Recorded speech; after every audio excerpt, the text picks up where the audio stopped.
बीरबल बहुत चतुर, बुद्धिमान और हाजिर जवाब था। उसकी कीर्ति दूर देशों तक फैली हुई थी। ईरान के बादशाह ने जब उसके चातुर्य की तारीफ सुनी तो उसने राजा के पास संदेश भिजवाया कि आपके वजीर को कुछ दिन के लिए मेरे दरबार में भेजने की कृपया करें। राजा ने बहुत कीमती वस्त्र आभूषणों के भेंट के साथ बीरबल को ईरान के लिए रवाना किया। ईरान की सीमा पर बीरबल का भव्य स्वागत किया गया।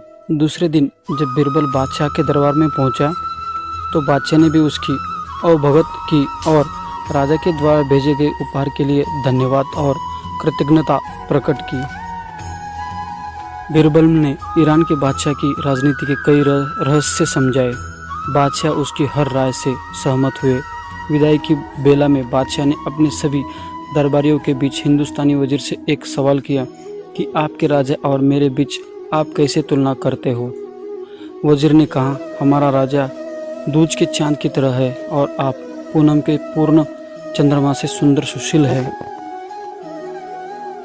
बीरबल के साथ आए राजा के दरबारियों को मौका मिल गया। वह आपस में इस बात को लेकर फुसर करने लगे कि बीरबल ने ईरान के बादशाह के स्वागत सरकार के आगे अपने राजा को नीचा दिखाया है। ईरान के बादशाह को तो पूनम का चांद बताया और अपने राजा को दूज का चांद। दूसरे दरबारी ने हाँ में हाँ मिलाते हुए कहा, हाँ तुम ठीक कहते हो, पूनम का चांद बहुत बड़ा और चमकीला होता है जबकि दूज का चांद एक पतली सी रेखा की तरह है।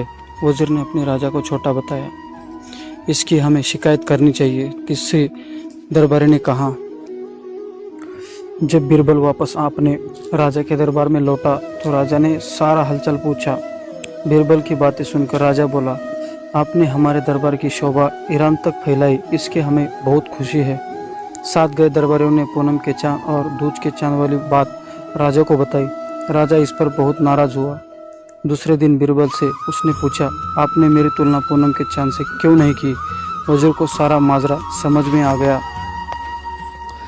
वह बोला, हुजूर, आप दूज के चांद की तरह हमेशा अपने पराक्रम, कीर्ति और साम्राज्य कोई दिन दूना रात चौगुना बढ़ा रहे हैं, इसलिए मैंने आपकी प्रशंसा की। मैं दूज के चांद की उपाधि दी। ईरान के बादशाह को पूनम का चांद इसलिए कहा क्योंकि पूनम चंद हर रोज़ घटा जाता है, सिमटता जाता है। अमावस की रात तो वह बिल्कुल ही नहीं निकलता। आपको दूज का चांद बताकर मैंने अपने राजा की महानता का बखान किया है। दूज का चांद सबको प्रिय होता है,